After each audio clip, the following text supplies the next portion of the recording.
wild footsteps resound like nature's own drums, as millions of creatures surge together across the African savanna. On the boundless plains, they race forward in urgency.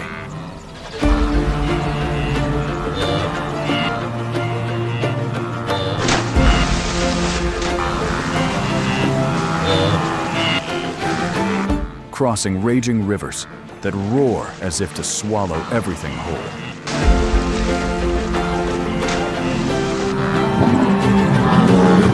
The herds, relentless, unyielding, for before them lies the call of life itself, the tender green pastures, springing up only briefly after a fleeting storm. This is the Great Migration, one of the planet's greatest epics. Yet it is also a brutal trial. 1 in 10 will fall forever along the way. Still, the tide presses on, a wild, indomitable force, pounding like the heartbeat of the earth, always moving, always striving forward.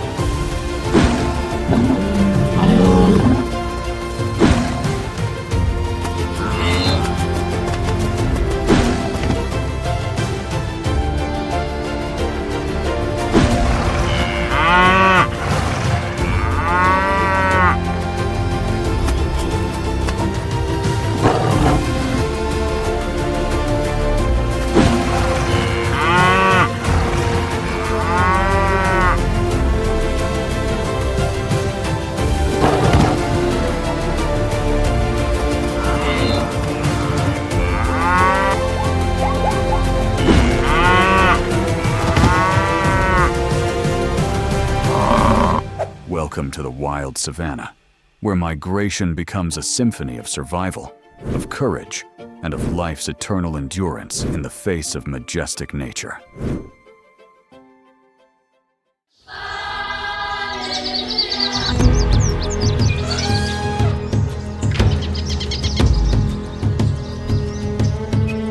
Since the 1970s, the African savanna has echoed with an endless cycle of survival. Each year, more than 1.7 million wildebeest, 260,000 zebras, and 470,000 gazelles set forth together on a monumental migration epic. From the Serengeti to the Masai Mara, they cross over 1,200 miles of sun-scorched, unforgiving land, driven by the hope of reaching fresh green pastures and the life-giving waters. Every stride, every leap, is more than mere movement.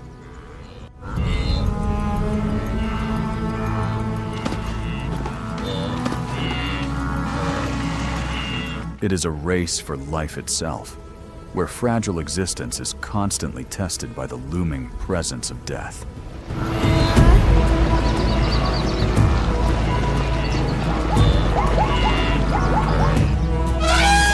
The wildebeest herds surge forward like an endless, raging tide, sweeping up clouds of dry grass in the wind. Their hooves never cease, all driven toward the promised land. Each weighing up to 600 pounds, they face the merciless trials nature has set upon this path of life and death. But for calves barely 40 pounds, the world is a cruel survival test.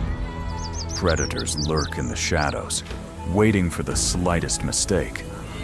Roars tear through the night, mingling with desperate cries that echo across the vast savanna skies.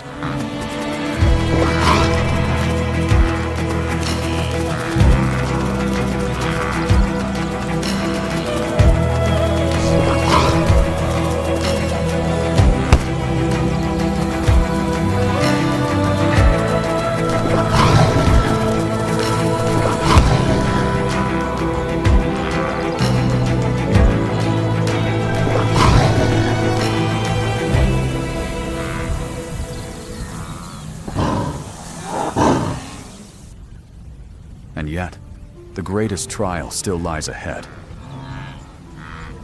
The Mara River. Beneath its muddy waters, giant Nile crocodiles, stretching over 16 feet long, lie in silent ambush. Their dagger-like teeth are poised to snap shut on the weak, turning the river into a battlefield of life and death. On this journey, some 250,000 wildebeest and 30,000 zebras perish.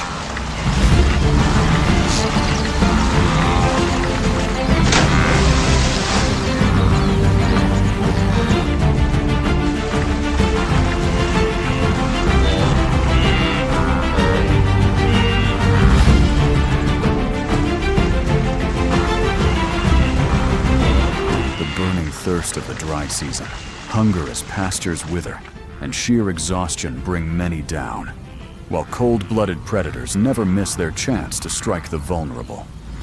This is a brutal odyssey, where death is the inescapable soundtrack. Yet for the survivors, it is nature's ultimate trial, a relentless clash between hope and peril. Within this eternal migration epic, life and death intertwine, painting a grand, ferocious, and defiant portrait upon one of the harshest landscapes on Earth.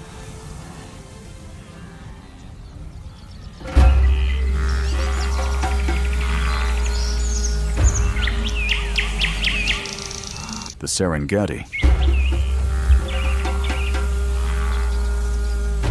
a vast, flat plain stretching over 5,700 square miles, is the birthplace of one of the greatest epics Earth has ever witnessed. This is the very heart of the Great Migration, a natural phenomenon that has echoed for millions of years, etched into every shift of the land, every breath of the climate, like an endless symphony of life. It is here that the lifeblood of countless species begins. Around 2 million years ago, the arrival of the blue wildebeest, zebra, and gazelle laid the foundation for a one-of-a-kind ecosystem. On the Serengeti, the eternal cycle of life was set in motion.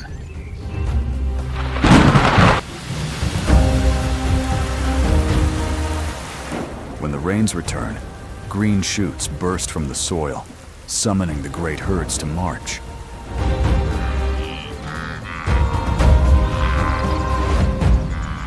And when the dry season scorches the land, the parched earth becomes a call to leave, driving millions onward in search of new promised pastures. According to scientific research in 2023, the Great Migration began some 1.7 million years ago, during the Pleistocene epoch, a time when Earth was both unforgiving and nurturing. Since then, nature has forged a survival cycle essential to the savanna, a timeless rhythm that humankind today can only observe from afar with awe and wonder.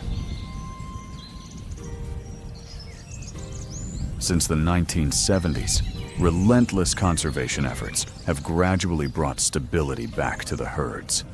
Their numbers began to recover, and the grand story of life continued to be written, stretching from the distant past into the present, from the ancient footsteps to the new ones, pressing forward across the endless plains.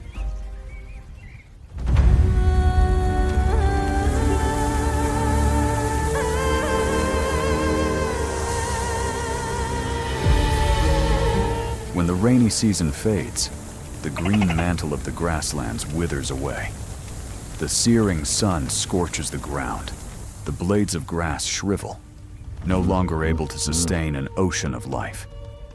In that fragility, instinct compels the herds to move. But the Great Migration is more than just a quest for food. It is a symbol of unity among small, fragile creatures standing before nature's grandeur. Herd after herd, they converge into a colossal force, advancing like a roaring river. In their steps, life finds protection. The weak are shielded. The leaders carve the path for those who follow. And together, they become an unstoppable strength. Each pounding hoof resounds like nature's drum, lifting dust, stirring the air. The herds transform into a living wave, a majestic dance of survival. And within every stride, within every breathless gasp, lies a fierce contest with nature itself. A place where life and death march side by side, where hope and hardship weave together into a raw, mighty, and unyielding portrait upon one of Earth's harshest lands.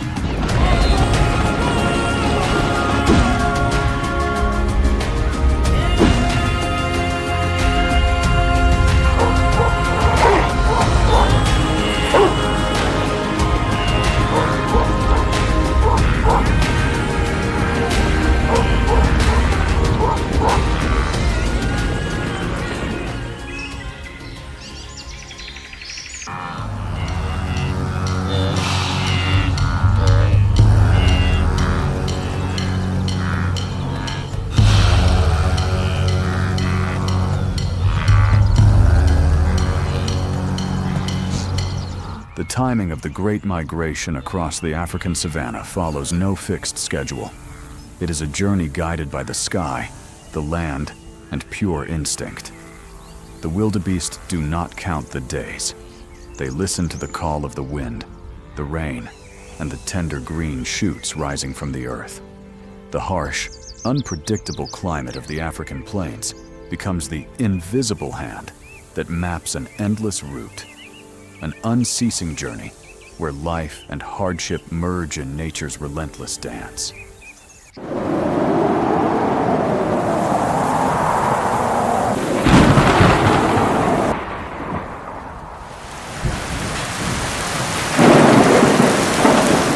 When the brief rains arrive between December and March, the Serengeti awakens.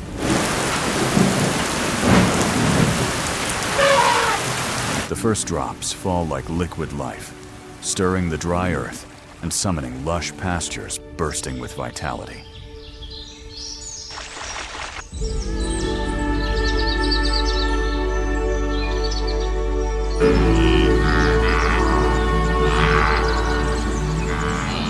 According to the Tanzania Meteorological Authority, 2023, an average rainfall of 4 to 12 inches per month transforms the plains into a vast sea of green, a grand feast for millions of new mothers.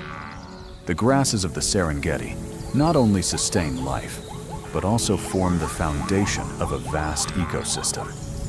Species like Themata triandra and Penniceta mesianum flourish with the rains, becoming the lifeline of countless grazers.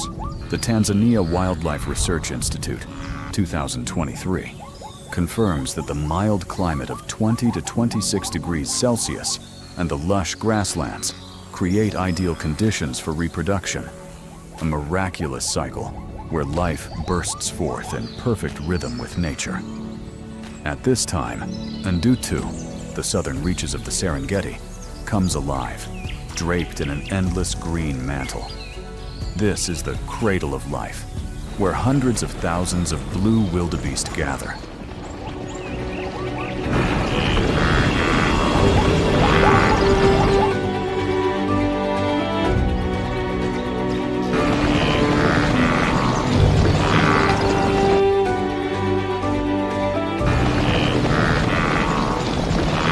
Standing 1.2 to 1.5 meters tall and weighing up to 290 kilograms, they transform the plains into a living ocean.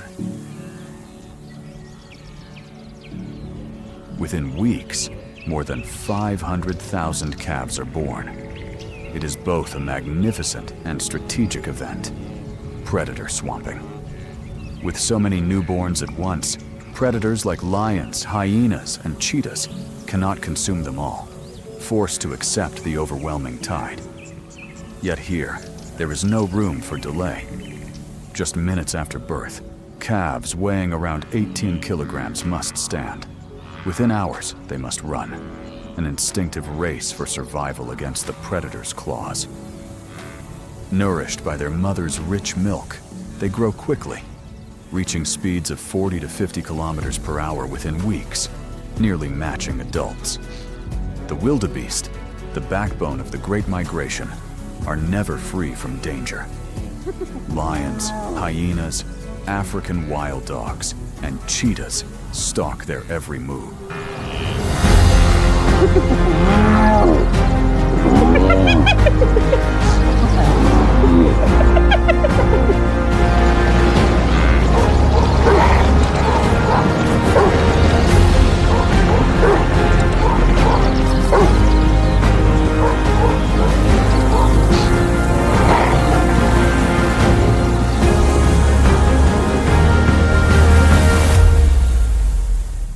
But they are not alone. The power of the herd is their greatest weapon. Thousands packed together, flowing like a living river, leaving predators struggling to single out a target. Adult males form a defensive wall, their sharp, curved horns guarding the fragile young.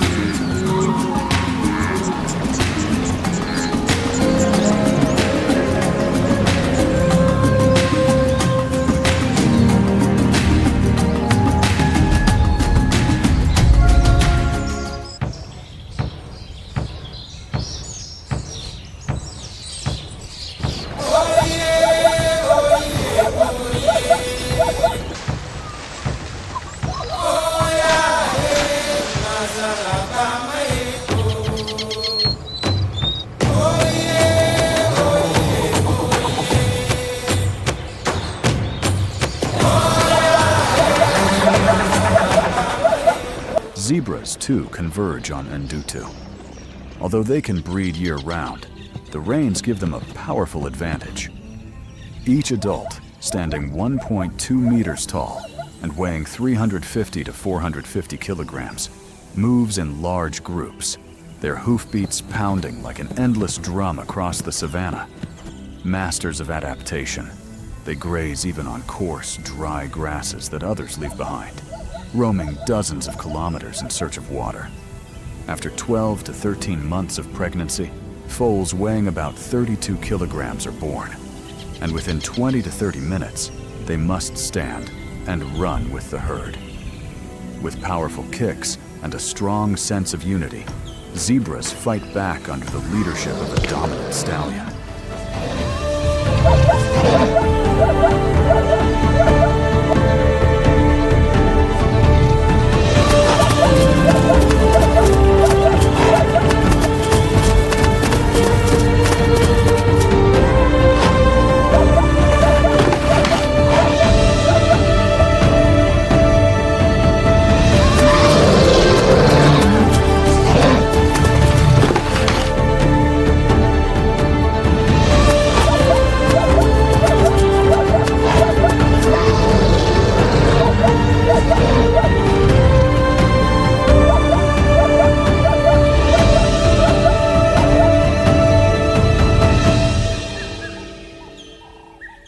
During the rainy season, the Ndutu Plains also become a paradise for Thompson's gazelles.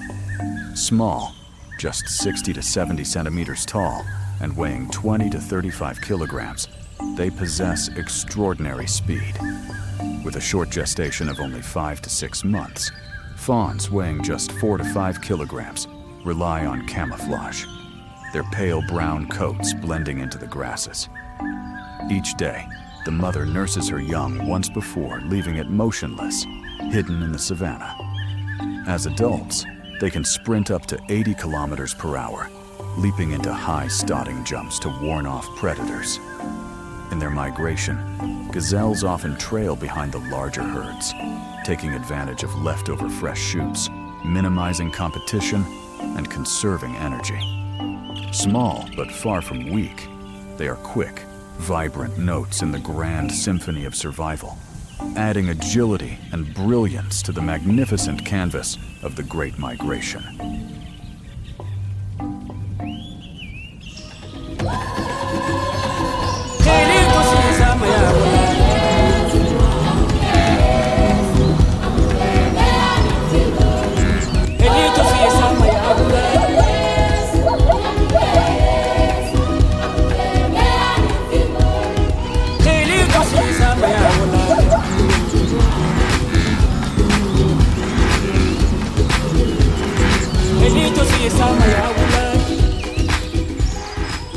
After the bustling birthing season in the early months of the year, when hundreds of thousands of calves take their first steps, the lush green pastures of southern Serengeti begin to fade.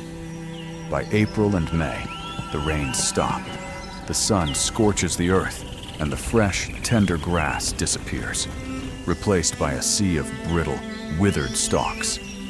Fields that once felt like paradise are now trampled under millions of pounding hooves of wildebeests, zebras, and Thompson's gazelles. The weight of an entire continent presses into the soil, etching its story into the history of this land. This is the threshold of one of nature's most brutal chapters, the Great Migration. Southern Serengeti, once the promised land, has turned barren, stripped of nourishment. But farther north, in Documentay, Mara, and beyond, the grass is still green and rivers still flow.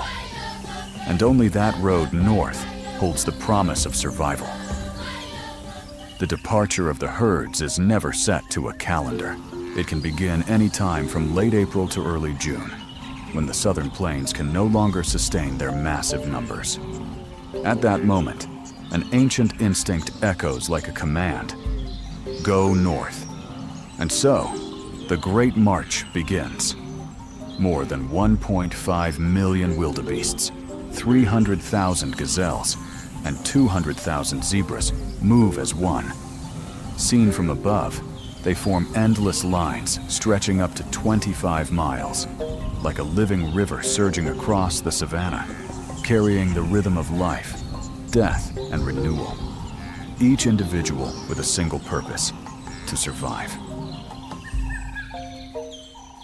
The wildebeest, voracious grazers with stomachs that never rest, devour tons of grass each day.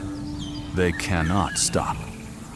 According to a 2023 ecological study, during this stage of the migration, the herds move faster than at any other time of the year, covering 6 to 9 miles daily. It isn't a choice, it's survival, passed down through thousands of generations. As the southern and central Serengeti dry up, they must push forward before the dry season tightens its grip. To hesitate is to risk hunger, exhaustion, and death.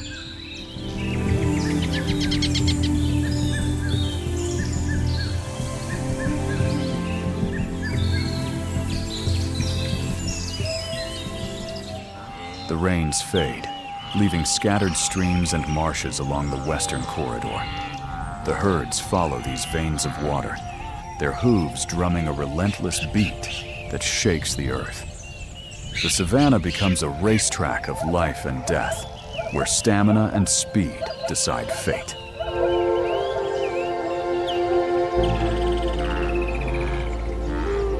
The migration isn't a chaotic stampede. It's a finely tuned survival strategy. Moving in vast numbers creates a colossal living shield. Predators struggle to single out prey when faced with such overwhelming abundance. Yet as the journey stretches on, the megaherds fragment into smaller groups. Each one becomes a fortress of survival, lightening the pressure on grasslands while giving individuals a better chance at food. Over 750 miles, every step is a gamble on the knife's edge between life and death.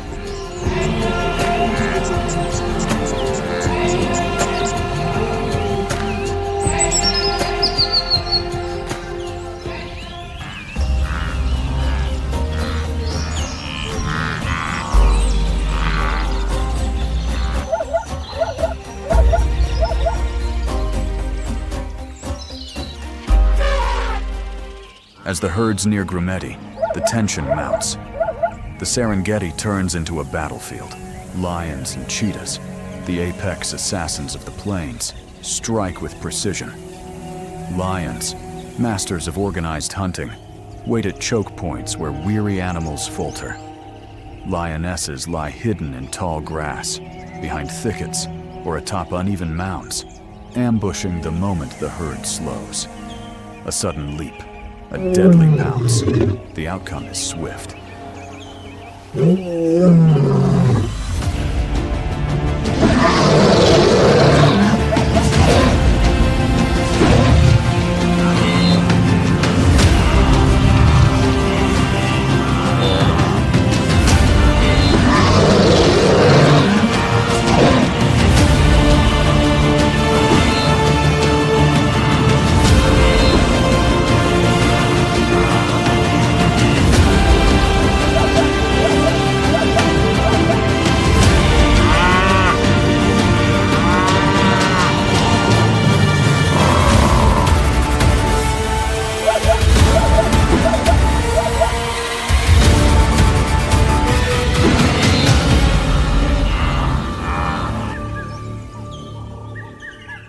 But the prey aren't defenseless.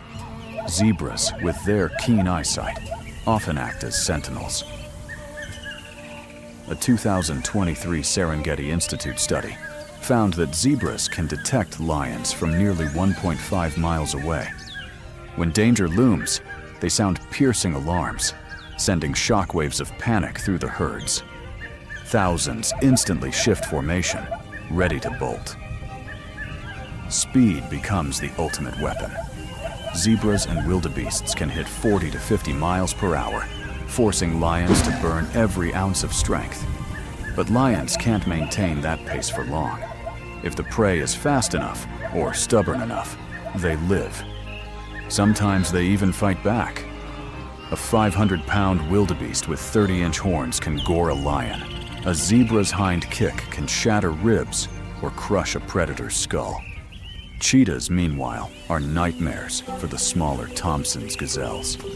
At 60 to 70 miles per hour, their short, blistering sprints leave little chance of escape.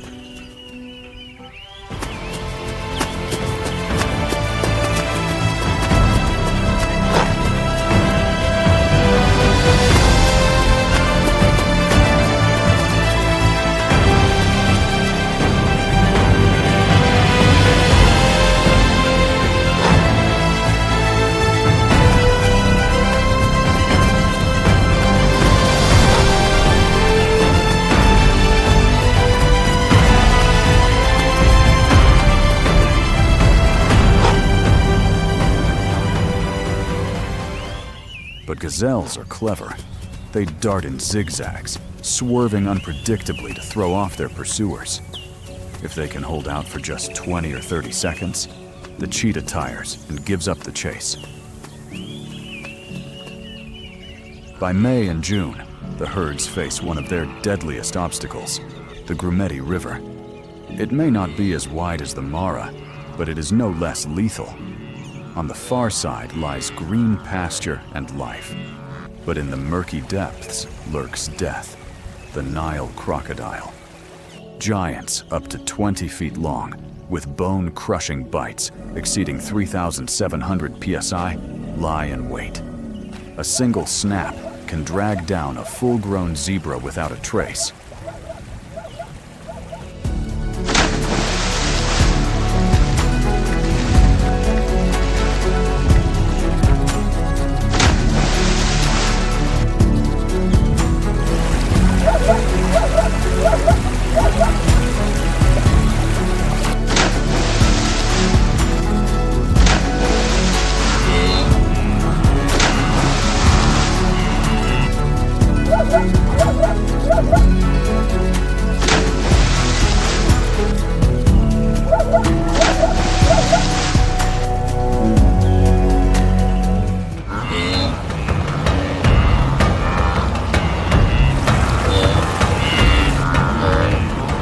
When tens of thousands surge into the narrow waters, chaos erupts.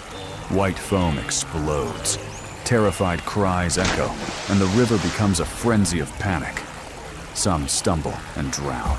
Others are seized and pulled under by the prehistoric killers.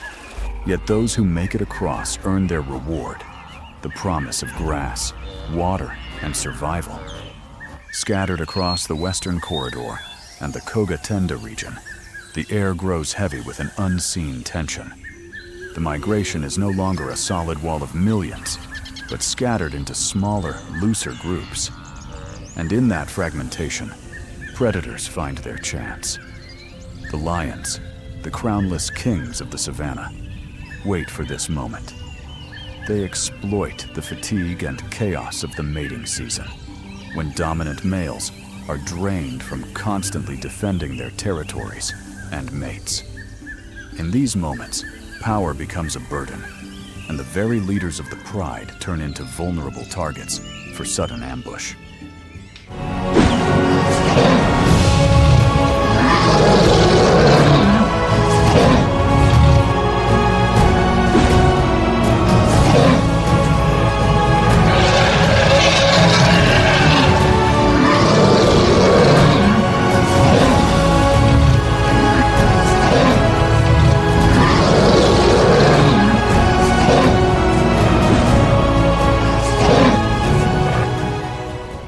Along the Grumeti River and in the rugged Singida region, lions turn the land itself into a weapon.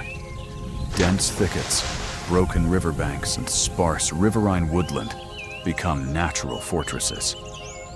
Lionesses lie hidden in silence, waiting for weary animals to step toward the water.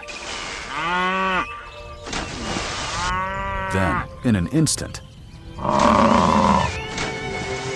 they burst forth like lightning, locking prey in a deadly pounce.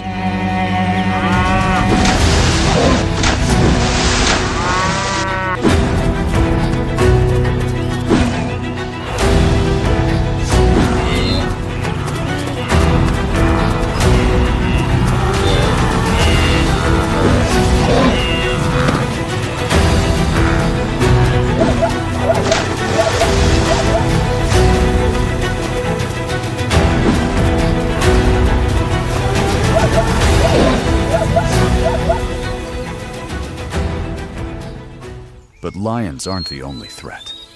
In the shadows, another predator prowls. The leopard, a solitary assassin and master of stealth. Blending seamlessly into the Serengeti's patchy forests and tangled undergrowth, its rosettes vanish into the vegetation. A leopard can wait motionless for hours, poised for the moment a young zebra or a Thompson's gazelle strays too far. During the mating season, when dominant males are consumed with fighting for territory, herds scatter more easily than ever. With rippling muscles and unrivaled climbing skill, they maneuver through rugged terrain, then launch from a tree or burst from tall grass in a flash attack.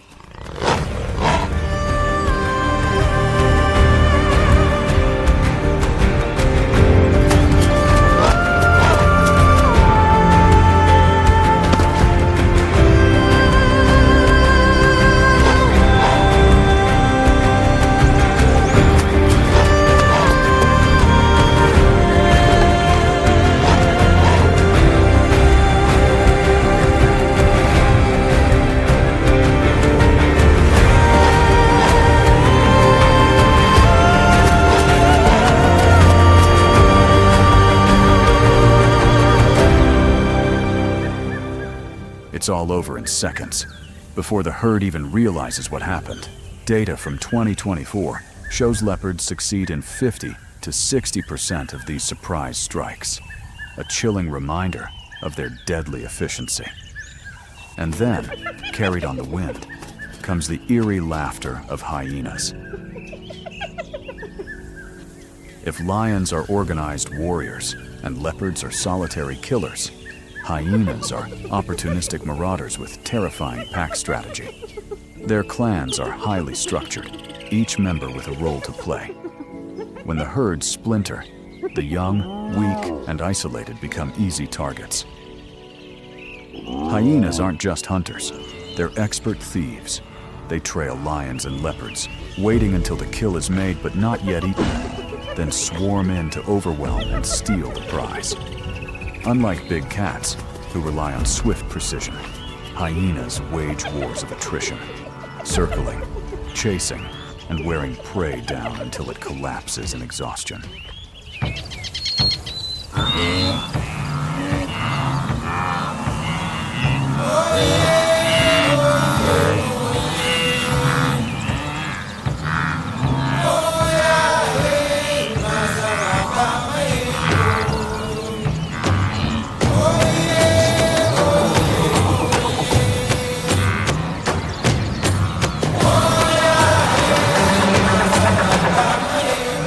August to October, the migration enters its most brutal chapter. Kogatende in northern Serengeti and Kenya's Masai Mara become the epicenter. Every day, millions of wildebeests, zebras, and gazelles converge on a single, deadly obstacle: the Mara River. This raging river stretches for miles, a natural wall dividing life from death. On the far side lies Masai Mara, a lush 1,500 square kilometer paradise where rain-fed grasses beckon the herds. But to reach it, they must brave the killers that wait below. Giant Nile crocodiles, up to 20 feet long, with a bone-crushing bite of 3,700 psi, lurk beneath the muddy surface. Each year, when the herds pour in, the river erupts into a blood-soaked feast. Yet the crocodiles aren't the only danger. The river itself is unpredictable. In years of heavy rain, sudden flash floods can sweep away hundreds in minutes. In drier years, low water makes crossings easier, but exposes the herds to more crocodile attacks, as they are forced to use shallow, ambush-prone channels. A 2024 Serengeti Institute study revealed a deadly trade-off. In flood years, drowning pushes mortality up by 10 to 20%. In drought years, drowning drops, but crocodile kills surge. Every leap into the river is a gamble with death. From July through October, Mara crossings happen daily at multiple points. Sometimes only a few dozen animals take the plunge. Other times, as many as 10,000 surge into the water at once, shattering the river in an explosion of foam. Screams echo across the valley, hooves thunder against the current, and crocodiles strike from the depths. It is both magnificent and horrifying. A red ocean at the heart of the savannah. Strangely, the herds often change their minds in an instant. They may cross, only to turn back, as though the river exerts a hypnotic pull, forcing them to test the boundary between life and death again and again. And predators don't wait in the water alone.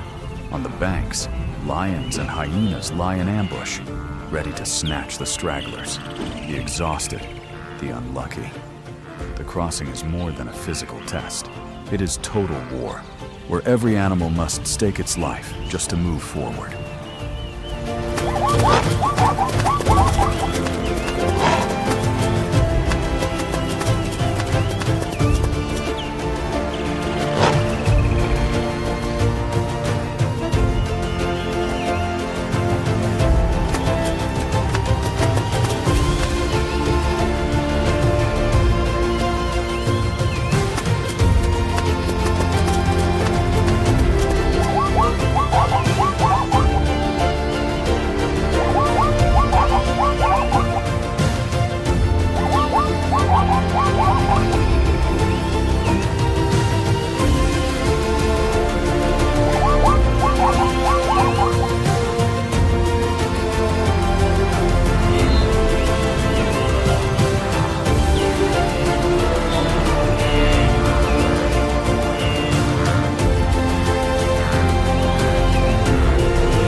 Those that survive step onto the far bank, into the Masai Mara. This fertile land, an extension of the Serengeti, unfolds in rolling grasslands, river valleys, and scattered woodland. Heavy annual rainfall, 30 to 50 inches, sustains a rich ecosystem, home to more than 95 mammal species and 570 bird species. But Masai Mara is no safe haven. It is both paradise and battleground.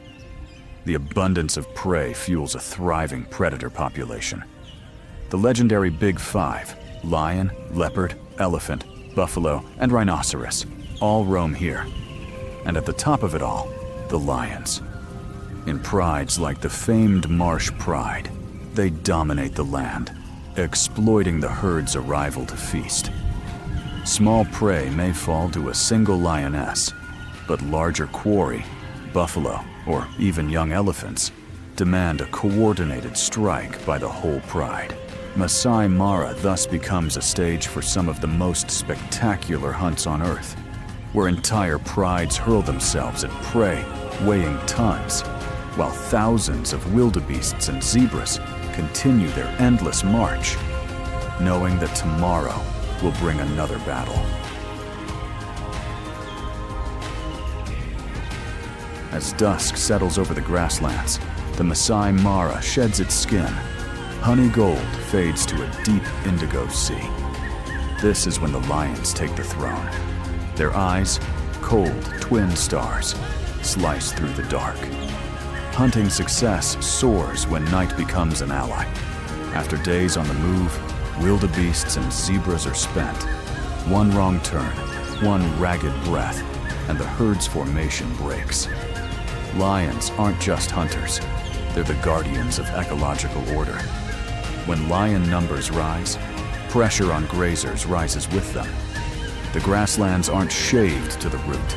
They get time to recover and sprout anew.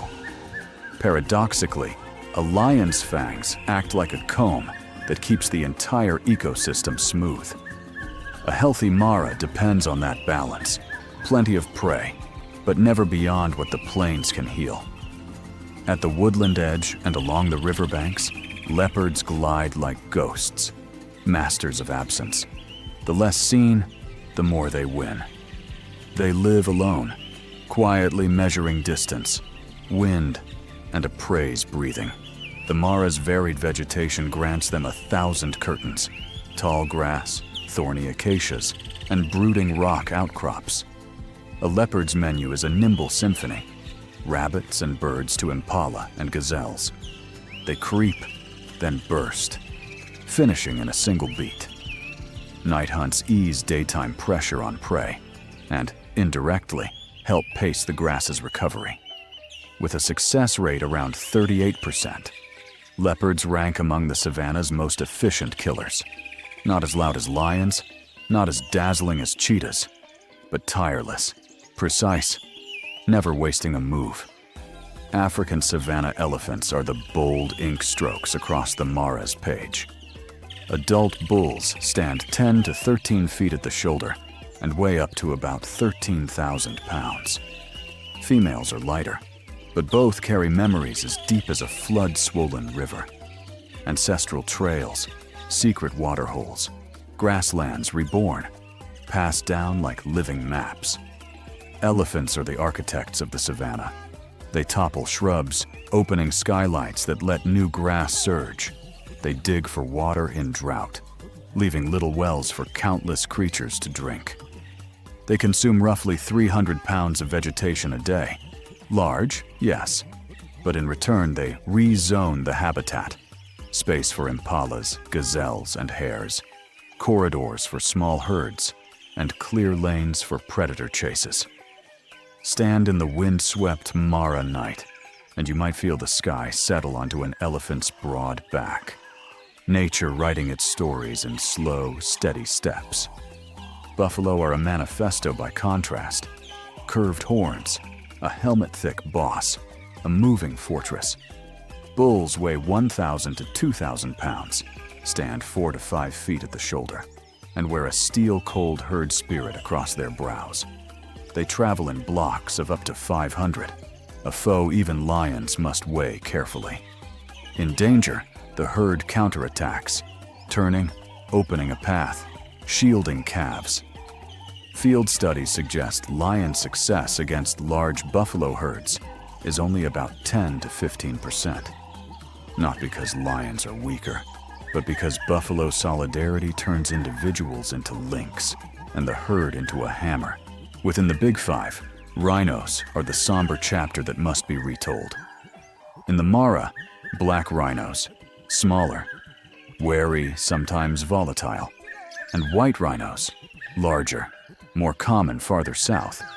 Both leave their prints on the grass. The black rhino, 1,800 to 3,000 pounds, with horns up to 5 feet, carries a cruel fate. The stronger it stands, the bigger the target it becomes. An estimated 30 to 40 black rhinos in the Mara is an alarm bell. Poaching and the black market turn a horn, just a body part, into the excuse for tragedy. And so, on moonless nights, patrol teams head out once more. Every step is a vow. Without rhinos, the Big Five is broken, and the Mara loses a piece of its soul. From July to October, the grasslands change their tone. The Great Migration pours over the Mara River like a storm of bone and flesh. Daily crossings erupt, sometimes a few dozen animals, sometimes 10,000, hurling themselves into the current. The banks drum like war. Below, Nile crocodiles hold their breath. Above, lions and hyenas crouch. It's brutal, and yet it renews the system. Mass grazing kickstarts fresh growth. Pounding hooves spread seed and till the soil. Dung enriches it all, drawing insects and birds, which in turn feeds smaller predators. The food web hums, every grain of sand earning its place. In November and December, the short rains return to southern Serengeti. Grass that had cracked and browned springs back as if plugged into a socket. That's the signal. The herds leave the Mara, flowing back toward Ndutu. Short grass plains are the nursery, open ground, clear sight lines, predators kept at bay. The circle closes and opens again. New calves will be born, and another chapter of migration will rise. But the southbound leg is no lullaby. After long months, the herds are tired, and the land lays new traps, pans, marshes, forest fringes. Lions, hyenas, cheetahs, leopards, wild dogs, each with its own rhythm and method. Grazers answer with formations, calves and weak animals in the middle, strong bodies on the rim, a moving wall of life. Sometimes, a single zebra alarm call pivots thousands of lives. One sharp turn, and they slip the jaws of death. The Mara and Serengeti face more than claws and teeth. The climate changes its pitch. Rains arrive late or linger oddly. Sudden droughts, flash floods. The Grumeti and the Mara, the savanna's arteries, swell and shrink, forcing longer, faster journeys. Deaths from exhaustion climb. River trials grow unpredictable. In flood years, more drown. In lean years, crocodiles vanish into the shallows and ambush risk spikes. Then there are roads, bridges, and lodges, the man-made cuts across ancient corridors. Every new road can be a life and death line for migrants.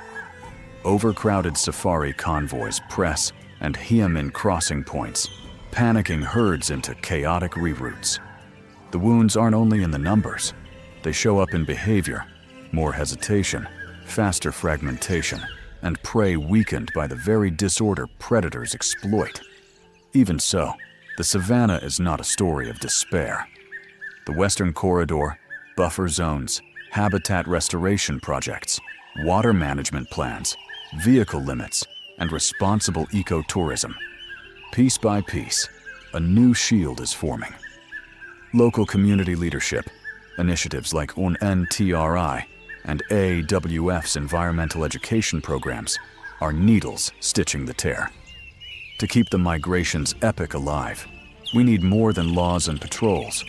We need storytellers, travelers who respect distance, filmmakers who know when to cut the camera, audiences willing to listen to hoofbeats echoing through the screen, the call of a planet that still wants to stay green. On a windless night in the Mara, you can hear the plains breathe, lions prowl, leopards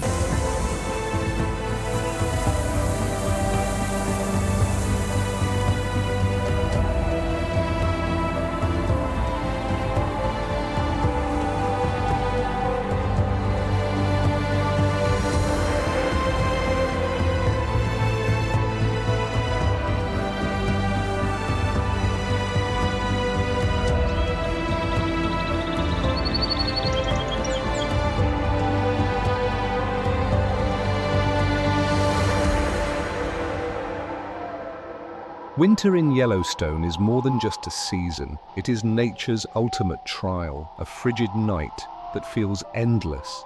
Only the strongest, the smartest, and the most resilient creatures can endure its relentless grasp. Yet, amid the brutality of ice and snow, nature weaves extraordinary tales of strength, adaptation, and survival against all odds. Standing tall in this unforgiving wilderness is a living symbol of resilience. The bison, Yellowstone's most formidable giant. Yellowstone is not just a land of breathtaking landscapes. It is the last stronghold of the largest publicly owned bison herd in the United States.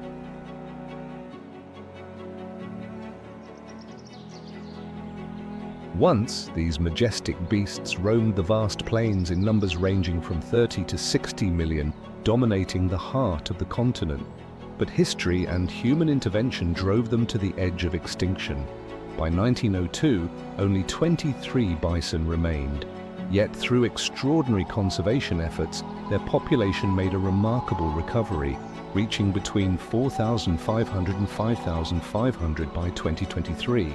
Yellowstone remains the guardian of this species' wild lineage, preserving the untamed spirit of one of North America's greatest creatures. The bison is the largest land mammal in North America. Mature bulls stand up to 6 feet tall at the shoulder and weigh between 1,000 and 2,200 pounds, while females are smaller, weighing around 800 to 1,200 pounds. When winter descends, temperatures can plummet to 40 degrees and 40 degrees, and howling winds tear through the forests, freezing everything in their path. Yet the bison do not falter. They are armed with a natural suit of armor, a specialized 2-layer coat built for survival. An outer layer of long, coarse hair acts as a barrier against the biting wind, like an impenetrable fortress. An inner layer of dense, insulating fur traps warmth, preserving their vital body heat even when ice clings to their massive frames. While many animals seek shelter to escape the brutal cold, bison stand firm amid the blizzard, a true warrior of the wild. Before the snow begins to fall, bison prepare for the brutal months ahead by storing a thick layer of fat, making up 10 to 15% of their body weight. This fat reserve is their lifeline, sustaining them through the long, food-scarce winter. As the cold sets in, they move less, seeking food only in accessible areas. Every action is deliberate, each step a calculated effort to conserve energy, like a flickering oil lamp struggling against the deep winter night. But bison do not remain idle. They migrate seasonally, searching for areas with thinner snow cover or lower elevations where grass is easier to reach. Yet even when snow blankets the land in layers several feet thick, they have a way to uncover their food. With sheer strength, their massive heads and powerful necks become tools of survival. Using their foreheads like a plow, they sweep away the snow, clearing a path to the hidden grass below. This instinct is vital because in Yellowstone's unforgiving winter, the inability to find food means certain death. Bison may appear calm, sometimes even sluggish, but their survival instincts are nothing short of formidable. During the breeding season from June to September, peaking in July and August, mature bulls return to the herd, engaging in fierce battles for mating rights. These dramatic duels between Yellowstone's warriors unfold as thousands of pounds of muscle collide and razor-sharp horns strike with thunderous force.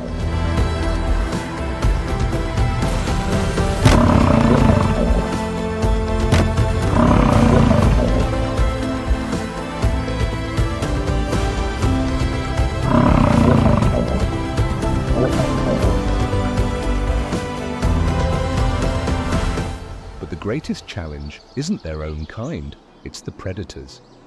Despite their massive size, bison must contend with Yellowstone's most formidable hunters, gray wolves and North American grizzly bears. As winter tightens its grip and food grows scarce, these predators become bolder, hungrier, and more ruthless than ever. In 2023, researchers from the Yellowstone Wildlife Research Institute recorded a sharp increase in encounters between wolves and bison. But what's truly remarkable is that bison are never easy prey. When cornered, they can sprint at speeds of up to 35 miles per hour, 56 kilometers, an astonishing feat for an animal weighing over a ton. And when forced to fight, they unleash their razor-sharp horns and devastating headbutts, using their massive weight to crush any threat in their path. A lone wolf, no chance. A pack of wolves, not guaranteed. Mother bison in particular will fight to the bitter end to protect their calves. A single kick from their powerful hind legs can send a grown wolf flying. In some cases, entire wolf packs have been forced to retreat, unable to overcome the sheer resilience and determination of a united bison herd.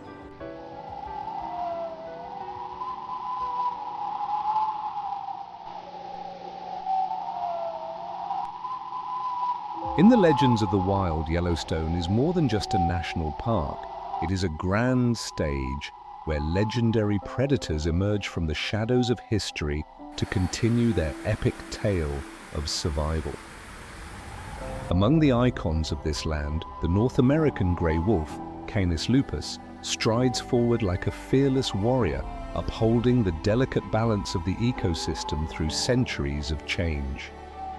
Millions of years ago, the ancestors of grey wolves roamed the icy plains and towering forests of Eurasia. As the Ice Age cast its shadow over the earth, a pioneering group of wolves dared to cross the Bering Land Bridge, the gateway connecting Asia and North America. From there, they embarked on an extraordinary journey across the continent, where mammoths, saber-toothed cats, and other prehistoric giants once ruled. But time is relentless. As the titans of the Ice Age faded into extinction, the grey wolf did not fall. They adapted, refining their hunting strategies, shifting their focus from mammoths to moose, bison, and wild deer. Wolves are not just predators, they are masters of survival, warriors who refuse to bow to the trials of time. Before European settlers arrived in North America, grey wolves were the true monarchs of the land. From the frozen Arctic to the deserts of Mexico, from the Atlantic to the Pacific, their haunting howls echoed across mountains, prairies, and forests. But then a new force emerged: humankind. In the 19th century, human expansion transformed vast wilderness into farmland, replacing wild herds with domestic livestock. Wolves, once the rulers of the land, were suddenly branded as enemies to be eradicated. Ruthless campaigns of hunting, poisoning, and shooting followed. By 1920, the last howl of the grey wolf had fallen silent in Yellowstone, leaving behind a broken and unbalanced ecosystem. But nature does not forget. In 1995 to 1996, humanity sought to make amends through one of the boldest conservation efforts in history, reintroducing grey wolves to Yellowstone. 31 wolves from Canada were released into the land that was once theirs. And like a song left unfinished, their howls once again resonated through the forests, awakening Yellowstone from a 70-year slumber. The wolves' return was more than just a repopulation, it was an ecological miracle. They restored forests, balanced elk populations, revitalized bird life, beaver colonies, and even reshaped the very flow of rivers and streams. Today, approximately 94 wolves, divided into 8 major packs, rule Yellowstone, while the broader ecosystem supports a population fluctuating between 528 and 883 individuals. These proud predators are not only remarkable for their survival skills, but also for their sheer physical presence. Height, 26 to 32 inches at the shoulder. Weight, 100 pounds, 130 pounds, males. 80, 110 pounds, females. Thick double-layered fur allows them to endure brutal temperatures as low as 40 degrees. A striking 45–50% of Yellowstone's wolves sport black coats, a rare genetic inheritance from ancient interbreeding with domestic dogs. Black fur is not just a symbol of mystery, it also offers a survival advantage. Studies suggest that the black coat gene may provide resistance to certain diseases, particularly canine distemper virus, one of the deadliest biological threats to wolves.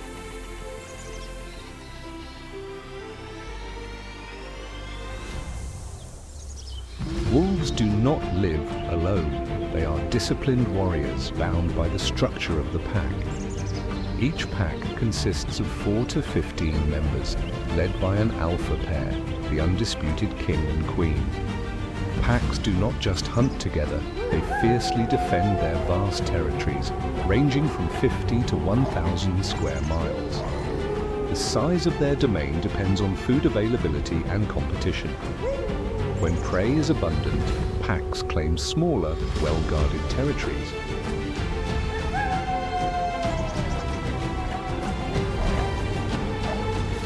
In leaner times, they expand their range, engaging in brutal battles with rival packs to survive. Yellowstone is not just a place, it is a living story, a grand stage, where the grey wolf continues to write the epic saga of the wild.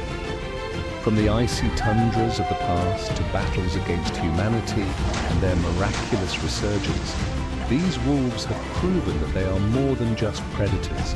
They are the very soul of Yellowstone, and their howls, echoing through the mighty mountains, will never fade into silence.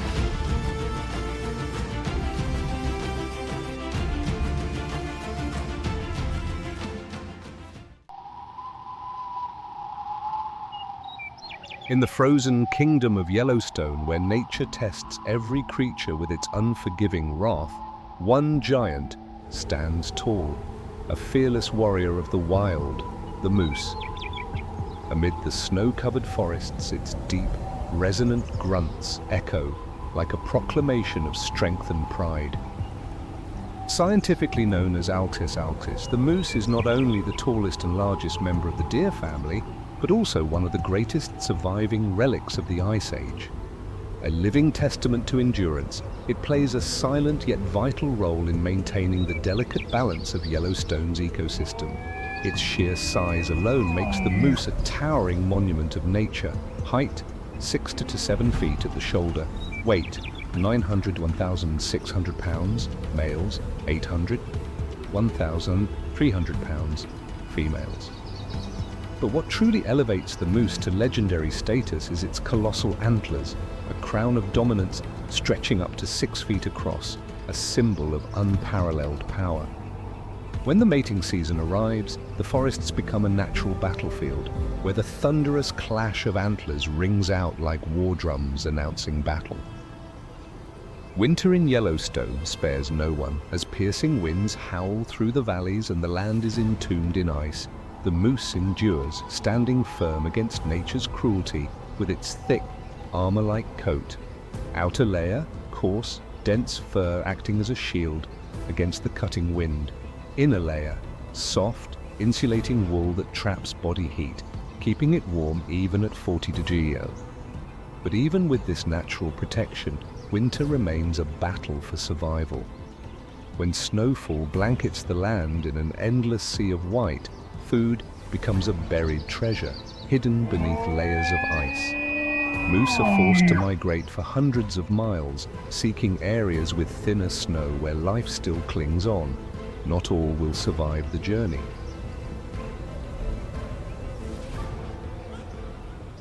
Despite their immense strength and size, moose are not alone on the battlefield of the wild. They are prime targets for the North American grey wolf, a predator known for its intelligence, patience, and pack strategy.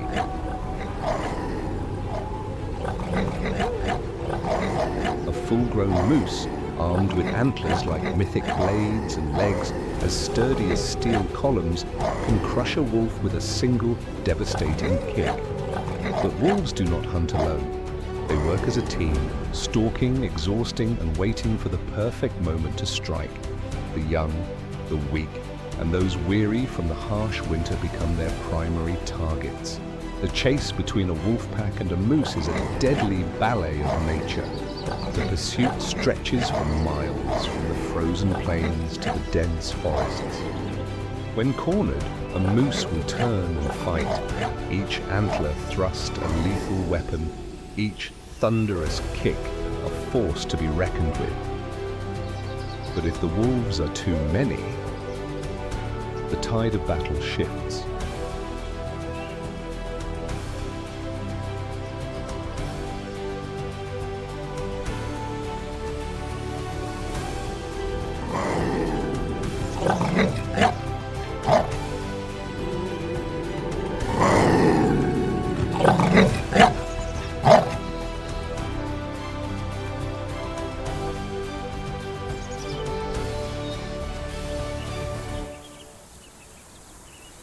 Through the trials of nature, through the relentless cycle of life and death, the moose continues to stride forward, an indomitable warrior. It is not just a creature of Yellowstone, it is its very essence, its pulse, its lifeblood.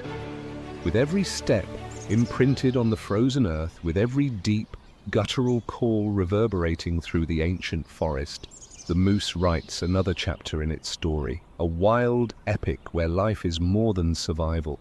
It is a bold declaration of nature's raw and untamed power. Upon the towering mountains where ancient forests stretch endlessly, where icy rivers carve through vast, untamed plains, God placed the grizzly bear at the heart of Yellowstone, an eternal testament to absolute power. Each step it takes resounds like the echoes of time, its curved claws razor-sharp, forged by the fire of nature itself. The grizzly is not merely a wild beast, it is the embodiment of will, dominance, and an unshakable reign. With a back as broad as a stone fortress and colossal limbs capable of crushing any who dare to challenge it, the grizzly does not merely survive, it rules. But brute strength alone does not make a ruler. God did not create the grizzly as a mindless force of destruction. He bestowed upon it the cold intellect of a master predator. In its deep brown eyes lies not just the untamed wild, but a terrifying precision. Every step is a calculated move, every strike a ruthless verdict decreed by nature itself. As spring returns to Yellowstone, the snow melts and rivers surge with life, carrying salmon back to their spawning grounds. The grizzly bear needs no bow, no trap, only the blessed hands given by God. With a mighty swipe, its claws plunge into the frigid waters, lifting writhing fish from the currents. One strike, one roar, and the feast begins.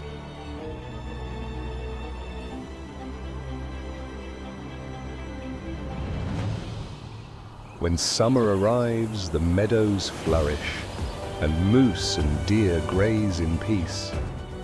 But in the shadows of the ancient forest, the grizzly watches. It does not chase blindly like the cheetah. It waits, it calculates. It strikes when the moment is perfect. A lone calf separated from its herd. An old stag too weak to flee. One powerful charge, one thunderous bite, and fate is sealed.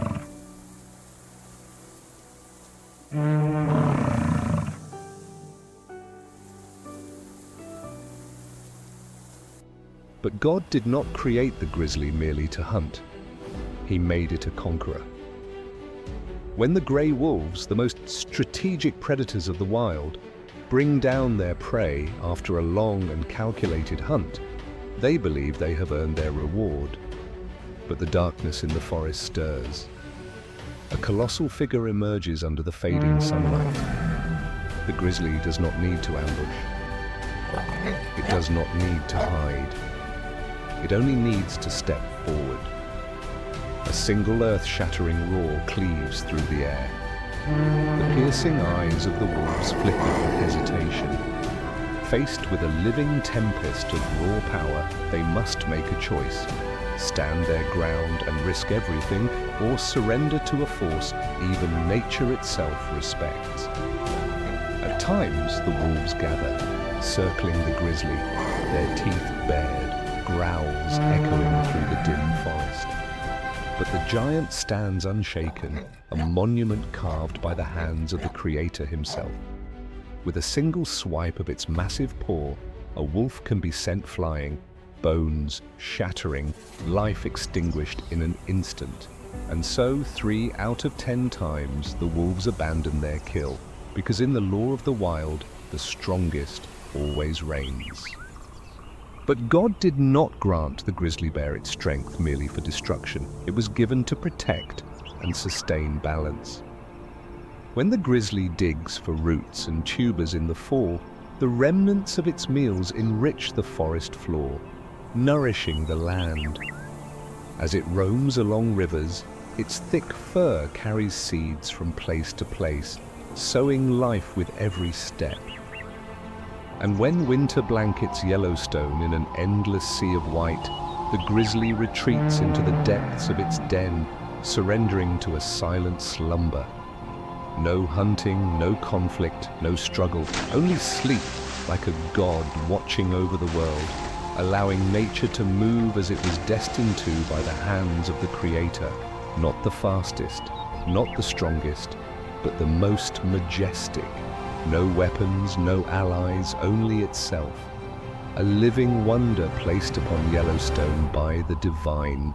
A reminder that true power in nature is not just in claws and fangs, but in the balance that every creature was given. And so in the heart of this vast and untamed wilderness, beneath the towering forests and snow-capped peaks, the grizzly still roams, still roars, still reigns, an eternal creation of God.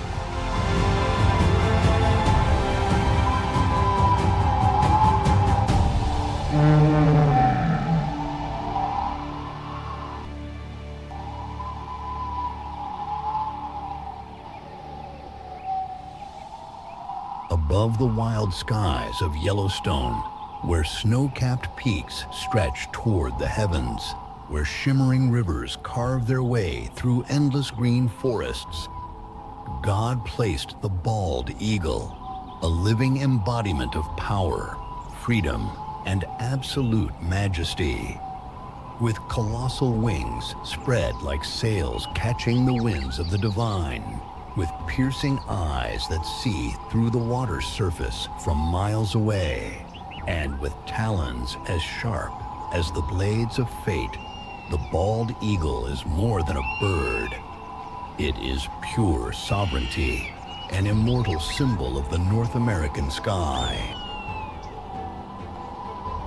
Since the beginning of time, God has granted this bird dominion over the skies, not because it is the fastest nor the largest, but because it possesses the flawless design of a supreme predator. Its eyes can spot a fish swimming beneath the water from hundreds of feet in the air. Its talons, when clenched, exert a grip 10 times stronger than a human fighter's. When the bald eagle locks onto its target, it does not hesitate. It does not falter. There is only speed, precision, and an inescapable fate. From high above, it watches, patient as a celestial judge. Then, with a single beat of its mighty wings, it dives like a heavenly arrow, piercing through the clouds, ripping through the sky at over 100 miles per hour. 100 miles per hour, 160 kilometers per h. 1 second, 2 seconds, 3, and its talons clamp down, lifting the prey from the water, carrying it to the heavens of a true ruler. But God did not gift the bald eagle with strength only for the hunt. He bestowed upon it an unyielding pride. It does not merely hunt, it claims dominion. Along the great rivers and vast lakes of Yellowstone, no creature dares challenge its rule. If a great horned owl or a falcon dares to trespass, a skybound battle erupts, an aerial storm of talons and feathers. With mighty wings that cleave through the wind and razor-sharp strikes as swift as silver swords, the bald eagle defends its kingdom with the divine authority granted by God Himself. To witness a bald eagle soaring through the sky is more than simply watching a bird of prey. It is to see the very soul of North America, to feel the breath of freedom itself. For centuries, Native Americans have revered the bald eagle as a messenger of the divine. Its feathers are sacred symbols of courage, strength, and honor. When a warrior proved his valor, He did not receive a medal. He received an eagle feather, a mark of unwavering loyalty and resilience. When the founding fathers of the United States sought a worthy emblem for their new nation, they did not choose the lion, nor the bear, nor the serpent. They chose the bald eagle, because no creature on earth embodies the spirit of liberty and power as it does. But God did not gift the bald eagle with strength alone. He blessed it with a heart of unwavering devotion. When a bald eagle chooses a mate, it is not a fleeting choice. It does not wander. It does not waver. It commits for life. Each year, as the snows melt and Yellowstone awakens with the first touch of sunlight, mated pairs reunite, returning to the same nest they built together. They do not merely live together. They strengthen and expand their home, branch by branch, feather, fragment by fragment of time itself. Their love is not just a bond. It is the foundation of a new generation. When the eggs hatch, when the young eaglets open their eyes to the world for the first time, they do not just see light. They see family. They see legacy. They see the mission etched into every beat of the wings they will one day inherit. But the bald eagle is not merely a symbol, nor just a predator. It is a guardian of the balance that God ordained. By preying on fish and weaker animals, it maintains the harmony of Yellowstone's rivers and lakes. Without it, fish populations could spiral out of control, disrupting the fragile ecosystem. Even in its most primal instincts, hunting, living, thriving, the bald eagle serves as nature's steward, an unseen hand ensuring equilibrium between land, water, and sky. And when a bald eagle dies, when its body returns to the earth, it still leaves behind an immortal legacy. The remains in its nest, fish bones, scattered feathers, fragments of past hunts, nourish the soil, feeding the trees, continuing the eternal cycle of life. In the dense forests where towering trees intertwine into natural arches, where the moon casts silver shadows upon the snow-covered earth, God placed the lynx in Yellowstone, a quiet predator, a phantom of the wild. It does not possess the thunderous roar of the gray wolf, nor the colossal frame of the grizzly bear. Instead, the lynx wields a weapon few creatures can match: absolute silence. Beneath its thick winter coat, beneath those piercing golden eyes that burn like torches in the night, the lynx is the embodiment of precision and ruthless efficiency in the art of the hunt.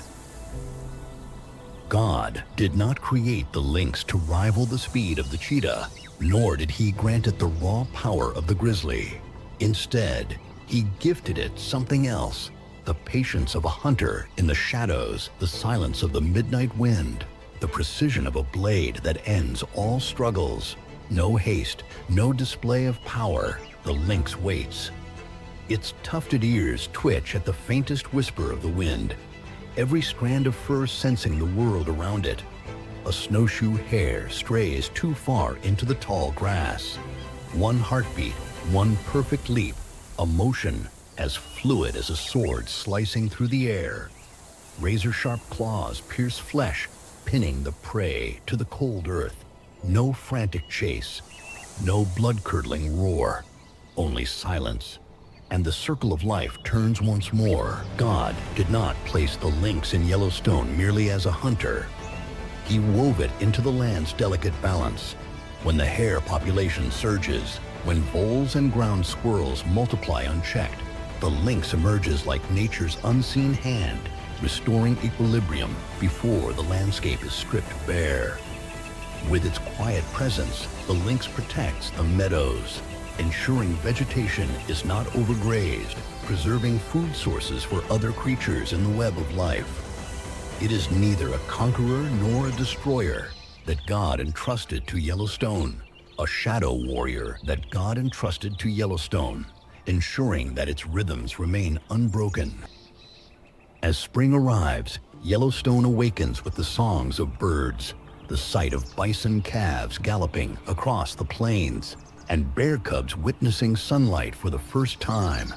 Yet, the lynx keeps its distance, watching from the depths of the ancient forest. Then winter arrives, smothering the land in a blanket of white. The hares now number in the thousands. Ground squirrels scurry for shelter. The lynx moves through the frozen wilderness, its thick fur fluffed like a royal cloak, its massive paws gliding effortlessly across deep snow where others would sink. In the frigid darkness, it hunts. Every step weightless, every leap precise. No one hears it. No one hears it. No one sees it. Only its tracks remain, fleeting imprints on the snow, a whispered memory of an unseen ruler.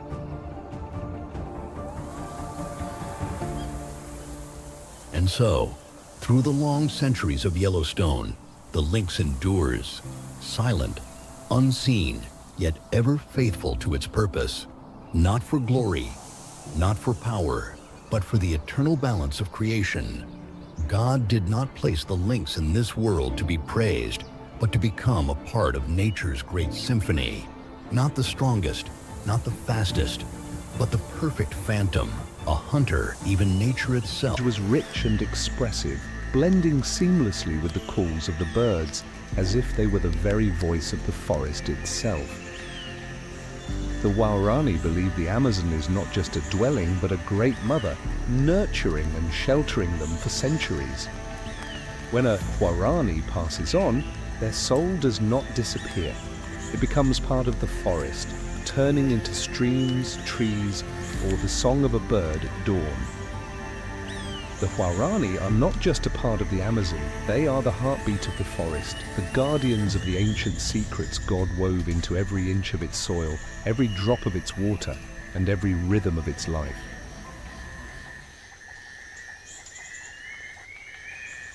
Deep within the Amazon rainforest, where sunlight barely filters through the dense canopy, a majestic and mysterious creature moves silently. This is the jaguar, the uncrowned ruler of the greatest tropical forest on Earth. The jaguar, Panthera onca, is the largest cat in the Americas and the most powerful predator in the Amazon. With unmatched strength and perfect adaptation, the jaguar has become a symbol of power since the dawn of this ancient forest. Its golden coat, adorned with distinctive black rosettes, is not only breathtakingly beautiful but also serves as the perfect camouflage. In the shadows of the rainforest, the jaguar waits in silence, poised for an explosive moment where every leap is an act of precise calculation and every bite is nature's declaration of power. Measuring up to 2.4 meters in length and weighing as much as 100 kilograms, the jaguar is not only massive but also incredibly strong. Its jaws deliver a bite force of up to 10,000 psi, far exceeding that of lions and tigers, making it the apex predator with the most powerful bite in the feline world. Unlike the neck-biting attacks of lions or tigers, the jaguar delivers a razor-sharp and precise strike to the skull, instantly incapacitating its prey. This is not just raw power, it is the art of predation, honed over thousands of years of evolution. The jaguar is not merely a predator, it is a vibrant symbol of balance, maintaining stability in the Amazon ecosystem by controlling other species' populations.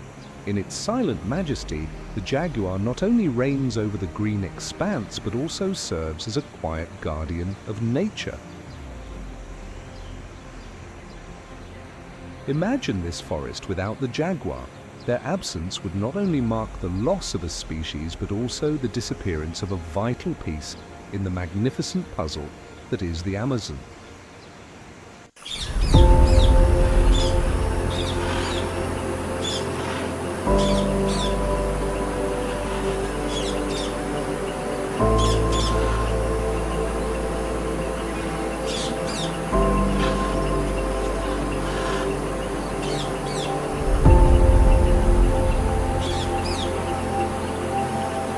dark waters of the Amazon, where sunlight barely penetrates and shadows dominate all, a creature of immense power lies hidden. The ultimate predator of the river, a manifestation of strength and enigma, moves like a phantom, silent, invisible, leaving only fear in its wake. Measuring up to 6 meters in length and weighing over 400 kilograms. But this creature is more than a predator. It is a symbol of authority. Its sleek black skin not only offers protection but also serves as perfect camouflage, blending seamlessly into the dark waters, rendering it invisible to its prey. Only its piercing eyes and nostrils just above the water's surface hint at its presence. A silent yet menacing reminder that the river is never truly at peace. In his infinite wisdom, God endowed this creature with incredible abilities. Its massive jaws deliver an astonishing bite force of 3,700 pounds per square inch. Capable of crushing bones and overpowering any prey, from large fish and mammals to the most daring challengers. But it is not just brute force. It also possesses the intelligence of a masterful hunter. This creature is a patient strategist. It remains motionless in the water, exposing only a fraction of its body as it waits for its prey to approach. Then, with a sudden burst of energy and a deadly snap, the tranquil surface is shattered by the storm of life and death. But this predator is more than a hunter. It is a guardian of the Amazon's ecological balance. By controlling populations of fish and small animals, it ensures that no species overpopulates, safeguarding the region's rich biodiversity. Its role is akin to a compass, guiding the life cycles of the river in seamless harmony.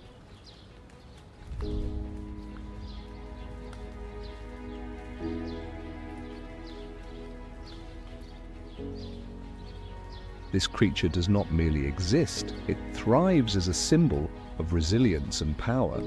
During the dry season, it retreats to deeper waters. When the rains return, it moves into flooded areas as if orchestrating the rhythm of the river's life.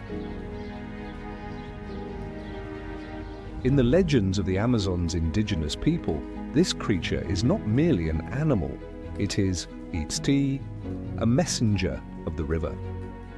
A symbol of strength and balance. Revered as the living soul of the Amazon, it reminds them of nature's boundless power and the importance of living in harmony with the world. The presence of this creature signifies a healthy ecosystem. Its survival is a reminder that everything in nature is interconnected. When it declines, it signals that the Amazon itself is under threat from human activity. Gaze into the eyes of this creature and you will see the essence of the Amazon River, powerful, enigmatic, and ever-flowing.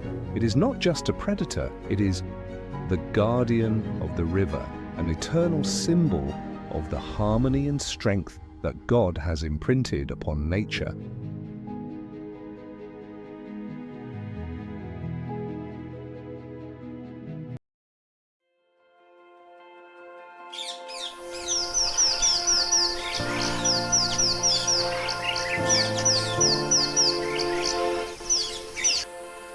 High in the canopy of the Amazon rainforest, where sunlight filters softly through dense leaves, a swift and graceful creature dances through the air. This is the spider monkey, the master of movement in the jungle, a primate often likened to the dancers of nature. Spider monkeys, or ateles, belong to the Atelidae family and are one of the most vibrant symbols of the Amazon's lowland tropical rainforest ecosystem.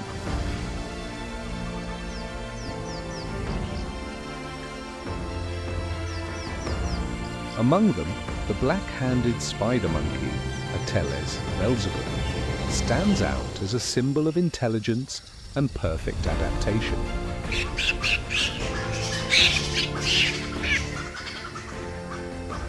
Emerging around 4 million years ago during the Pleistocene epoch, spider monkeys are part of the New World primates, a lineage of smart survivors that split from their Old World counterparts tens of millions of years ago.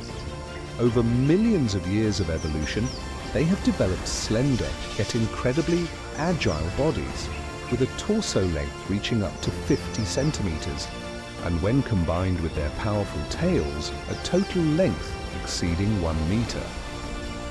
The spider monkey's long tail is more than just a body part. It is a fifth limb, a unique tool bestowed by nature. With this remarkable tail, they can grip branches, move effortlessly from tree to tree, like acrobats performing in the heart of the jungle. This extraordinary mobility helps spider monkeys maintain balance as they forage for food and stay clear of predators lurking beneath the dense forest canopy.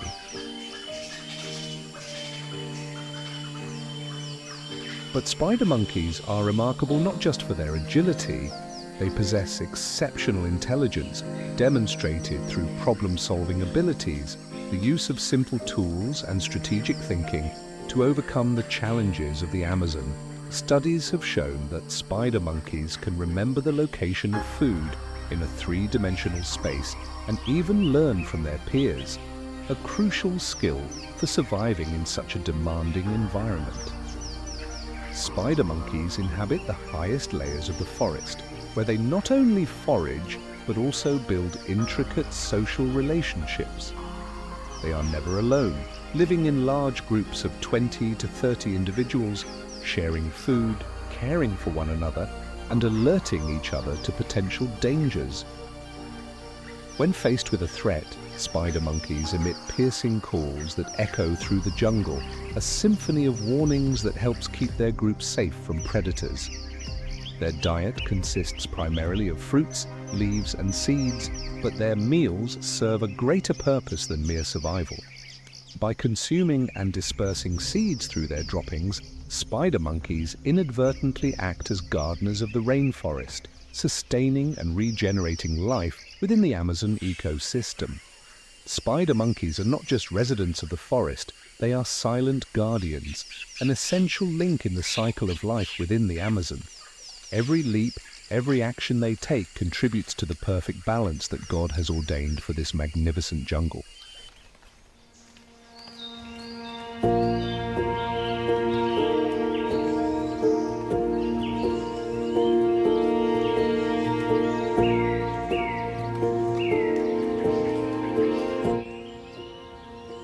Amid the towering canopies of the Amazon rainforest, where sunlight filters sparingly through dense leaves like golden beams, a wondrous creature appears. The blue and yellow macaw, as vibrant as a living gem, seems like a gift from God to this majestic forest.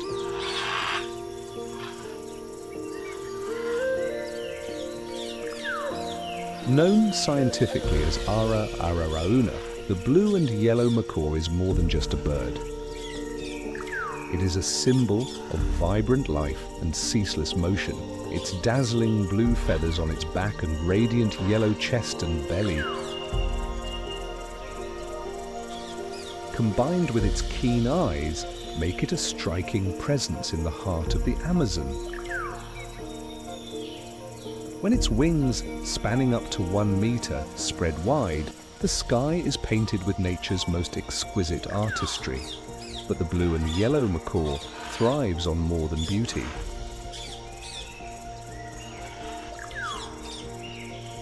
These tireless travelers soar dozens of kilometers daily in search of food and shelter.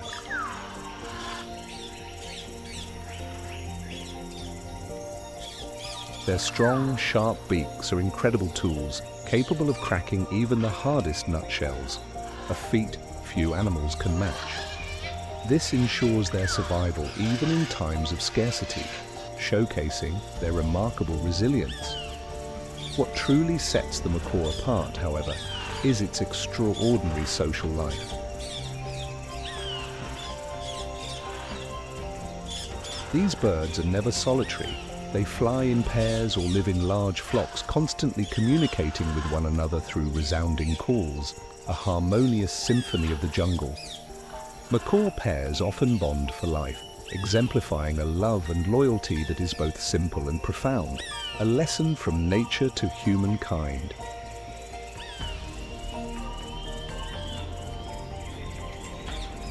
At dawn, as mist still cloaks the forest, the blue and yellow macaw begins its daily journey. Soaring high above the Amazon, they search for fruits and seeds, their vital sustenance. Yet their journey is about more than nourishment. As macaws consume fruit and disperse seeds through their droppings, they become inadvertent gardeners of the rainforest. These seeds take root, regenerating life in the jungle and contributing to nature's endless cycle. For centuries, the indigenous people of the Amazon have regarded the blue and yellow macaw as sacred. Their radiant feathers are used in religious ceremonies, symbolizing harmony and gratitude toward nature.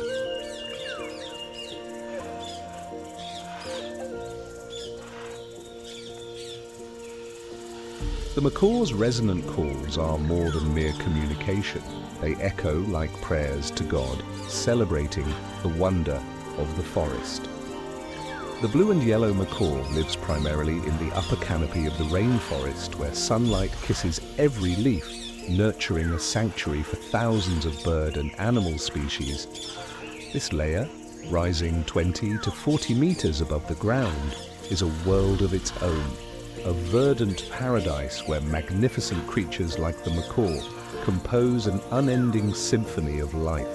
The blue and yellow macaw is not just a dazzling inhabitant of the Amazon, it is a living embodiment of life, connection, and the love God has bestowed upon this extraordinary forest.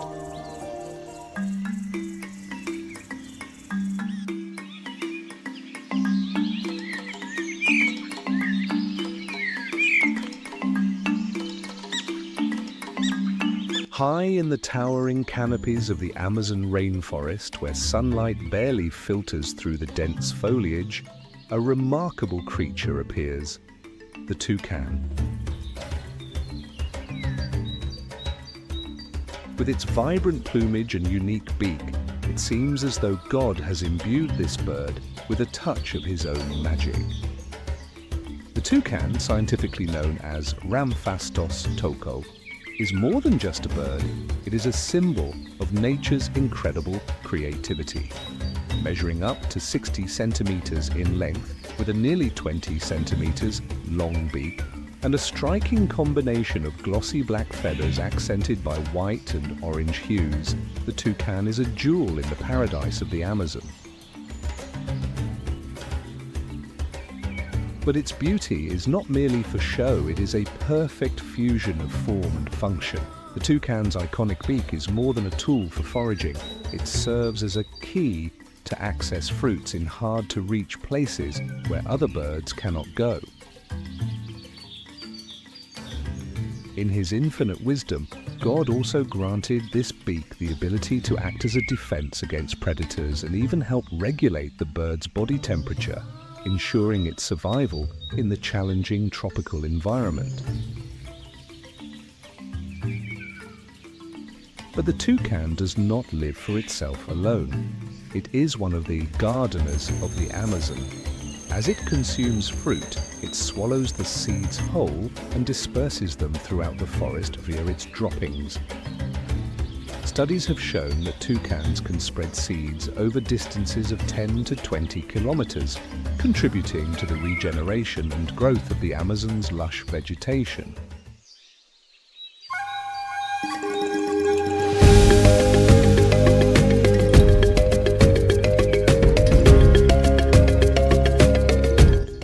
Through this seemingly simple act, the toucan becomes an indispensable link in the rainforest's life cycle. Life in the upper canopy of the Amazon is not easy. The toucan, with its short but powerful wings, must navigate swiftly between branches, hopping from one to another to find food, while evading predators such as snakes and eagles. The toucan uses its beak as a defensive weapon or quickly hides within the dense foliage.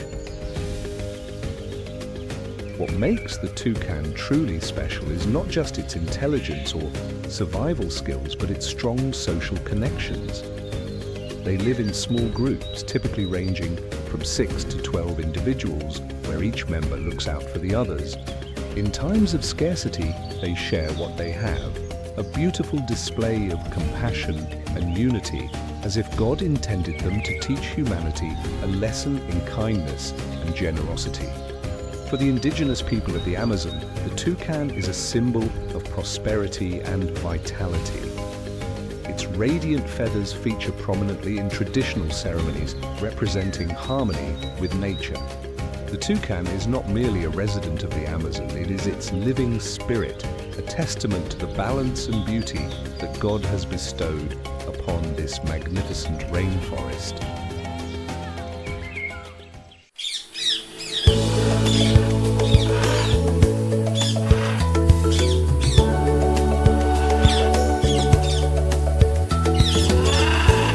In the dawn of time, when God laid the foundations of the Amazon rainforest, he created a small yet extraordinary creature, the leafcutter ant. They are not just tireless workers, but silent guardians, carrying out a sacred mission to nurture life and uphold the cycle of the great forest. From afar, a colony of leafcutter ants appears as a flowing river of green, each tiny ant carrying a piece of leaf on its back. But do not be deceived by their size. These creatures are nature's architects, pioneers of the Amazon ecosystem, where every step they take shapes the life of the jungle. In his infinite wisdom, God granted the leafcutter ant a unique ability.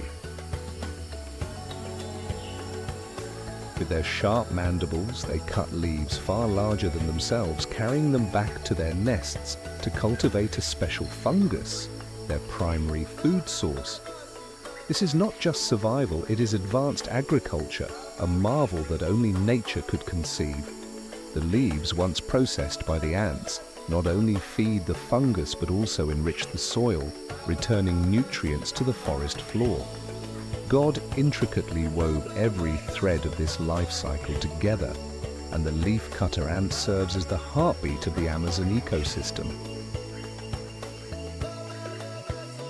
Beneath the forest floor, a leafcutter ant nest is a biological wonder, a subterranean city with countless chambers, tunnels, and specialized areas.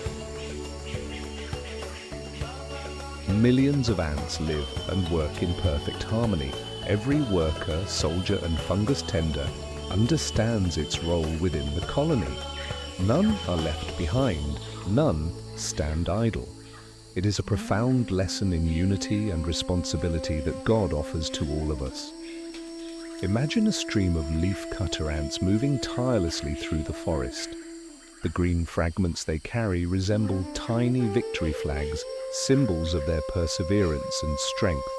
Each ant, though small, carries the spirit of a warrior, working relentlessly to fulfill the mission God entrusted to them. For the indigenous peoples of the Amazon, the leafcutter ant has long been a symbol of diligence and harmony with nature. To them, these small creatures are a divine reminder that every being, no matter how tiny, plays an essential role in the grand design of life. Leafcutter ants do more than cut leaves and build nests. They regenerate the forest, enrich the soil, and maintain the ecological balance upon which the entire Amazon depends. With every step they take, every leaf they carry, they fulfill God's will, keeping this rainforest vibrant and alive. Let us bow before these small yet extraordinary creatures, the leaf-cutting warriors of the Amazon. They are not just ants, they are the keepers of the forest's rhythm, living proof of God's boundless wisdom and wonder.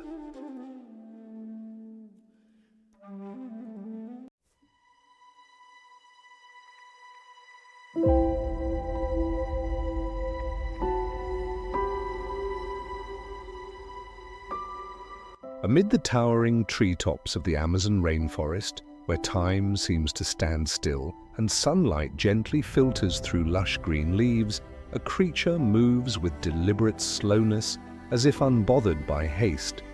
This is the three-toed sloth, a miraculous creation of God, embodying patience and balance in the grand cycle of life.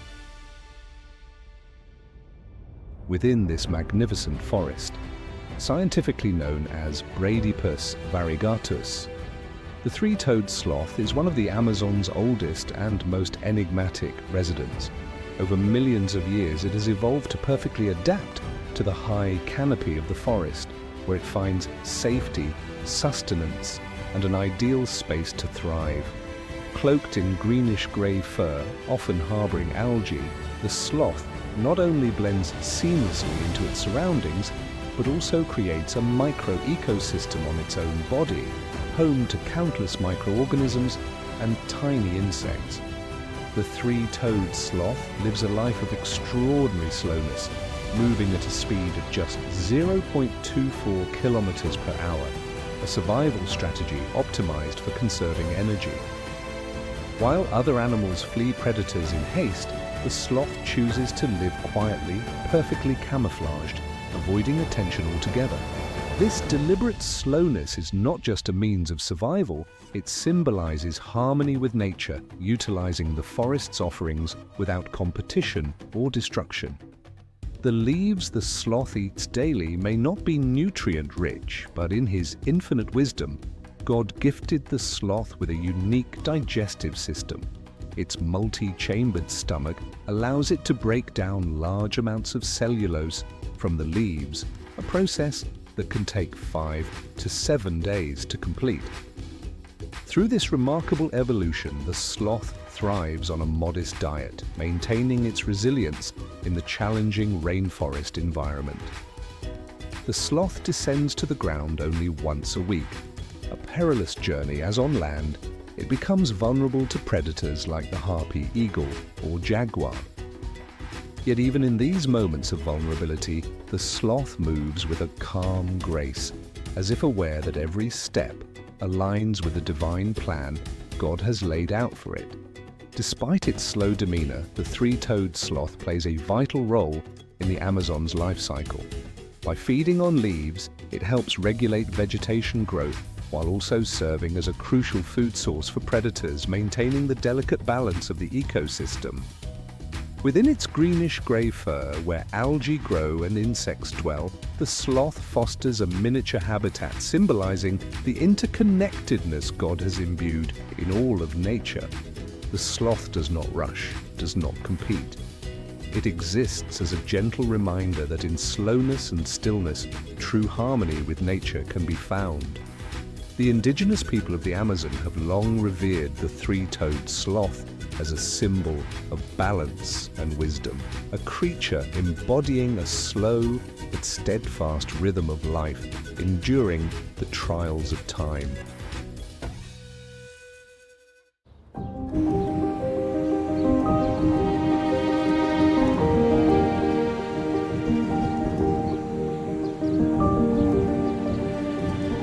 Amid the endless currents of the Amazon River, where the sunlight dances on the water's surface like shimmering mirrors, a magnificent creature emerges. The giant otter, the uncrowned king of freshwater realms, stands as a divine reminder from God that strength lies not only in size or speed, but also in unity and a sacred bond with family and nature. Scientifically known as Pteronura brasiliensis, the giant otter is the largest otter species in the world, reaching up to 2 meters in length and exuding undeniable majesty. Its sleek brown fur glistens under the sunlight, and its intelligent, gleaming eyes seem to have been crafted by God to make it a formidable guardian of the Amazon's waterways. In his infinite wisdom, God gifted the giant otter with perfectly webbed feet and a powerful tail. These creatures do not merely swim, they glide through the water like dancers, with each tail thrust a masterpiece of precision and speed. Beneath the surface, they are relentless predators, their agility and hunting prowess unmatched as they chase down prey with astonishing skill. But the giant otter does not hunt merely for survival. It is a protector of the river, playing a vital role in maintaining ecological balance. By preying on fish and crabs, it regulates the populations of these species, ensuring the river's life cycle remains whole and unbroken. The giant otter embodies unity. It is never alone. Living in family groups of 3 to 10 individuals, these creatures forge deep bonds with one another. The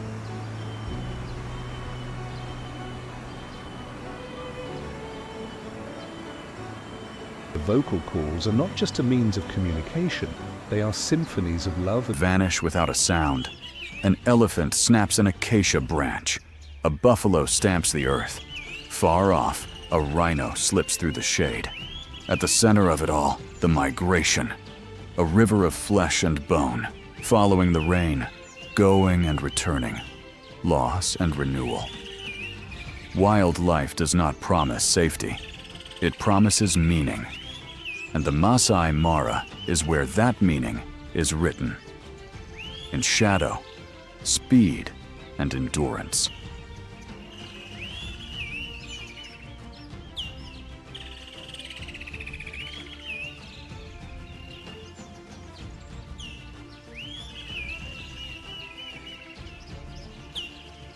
In southwestern Kenya, right along the border with Tanzania, the Masai Mara stretches like an immense carpet of 1,500 square kilometers. Its name, Mara, comes from the Ma language of the Maasai people, meaning spotted, a reference to the dark green acacia groves and drifting clouds casting shadows across the golden plains, creating a layered, textured landscape. From above, the Mara resembles a vast tapestry woven from grass, clouds, forest, and sunlight. But it is more than a painting. It is a living organism. Every blade of grass, every waterhole, every river contributes to a symphony where life and death collide, forming the heartbeat of the savanna. Lions, rulers of the dark. When sunset falls, the Masai Mara changes tempo. The plains pause for a breath, then awaken with a roar. This is the lion's hour. By day, the scorching heat keeps them sprawled in the shade of acacias. But by night, the star-filled sky and pitch-black earth become their kingdom. Their eyes glow like burning coals, piercing the dark. At this time, their hunting success soars. Exhausted wildebeests and zebras, weakened after long journeys, become easy prey. Lions are not just killers, they are regulators. By controlling herbivore numbers, they prevent the grasslands from being stripped bare. Paradoxically, their fangs are instruments of preservation. When a zebra falls, the grass and dozens of other species are saved. Leopards, silent artists. If lions are the rulers of power, leopards are the artists of silence. Solitary by nature, they move like shadows between trees and grass. Their golden-spotted coats blend seamlessly into the sun-scorched plains, turning them into living phantoms. Leopards choose a different path. No fanfare, no spectacle. Just a sudden spring, one decisive strike. Their diet is versatile, ranging from hares and birds to impalas and gazelles. In the Mara, the leopard's elegance and secrecy remind us that strength isn't always the key. Sometimes silence is the ultimate weapon. A 2023 study found leopards in the Mara succeed in 38% of hunts, a figure higher than many other predators. For leopards, the secret is timing, precision, and never wasting energy. Elephants, the living memory of the savanna. Amid the drama of the big cats, African elephants appear as wise giants. Adult males weigh up to 13,000 pounds and stand more than 10 feet at the shoulder, with sweeping ivory tusks. They move in matriarchal herds, guided by the leadership of the eldest females. What sets elephants apart is their memory. They remember waterholes, pathways, and rains, knowledge passed across generations. This living memory allows them to find life even in harsh drought years. Elephants are the architects of the savanna. They topple trees to let sunlight reach the ground and encourage grass to grow. In the dry season, they dig for water, leaving wells that sustain hundreds of other creatures. Eating about 300 pounds of vegetation a day, they reshape habitats, creating grazing grounds for antelopes, corridors for small herds, and open pathways for predators. Buffalo, the iron wall of the herd.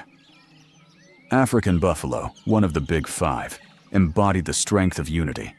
With massive curved horns and a helmet-like boss hard as iron, their very heads are shields. Buffalo move in large herds, sometimes 500 strong. When lions attack, the herd instantly tightens, protecting calves and weaker members.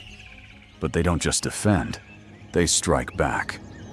Records show buffalo herds have turned on lions, goring even full-grown males.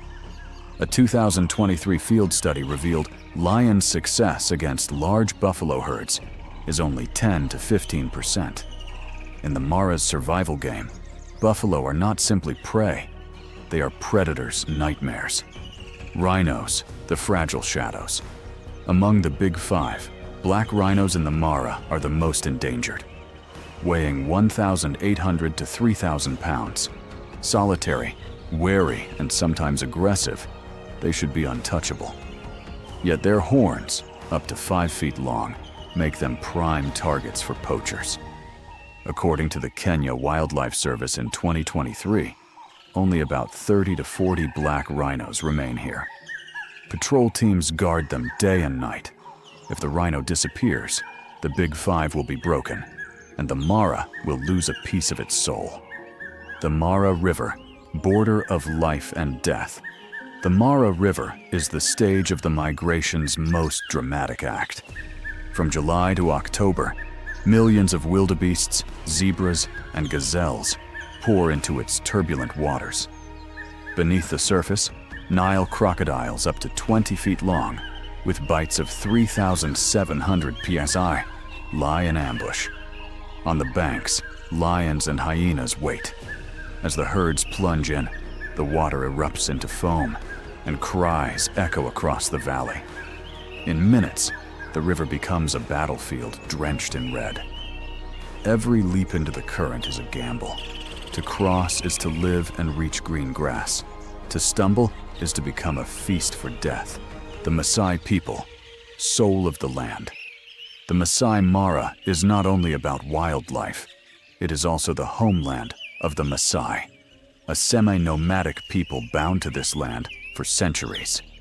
Wearing their red shukas and carrying spears, they lead cattle across the same paths wildebeests and zebras still follow. For the Maasai, the Mara is more than home. It is a spiritual world. Once, a young warrior had to bring down a lion to prove his manhood. Today, they are guardians, working with conservancies to fight poaching and protect the migration. Culture and nature intertwine, making the Mara a dual heritage, ecological and cultural. Paradise and battleground, the Mara is a magnificent paradox. By day, it shines like paradise. Elephants roam, giraffes stride gracefully, birds burst into song. By night, it transforms into a battlefield where claws and hooves collide, and death fuels life. It is this coexistence, heaven and hell, life and death, that makes the Maasai Mara the heart of wild Africa. The Mara is not just a place.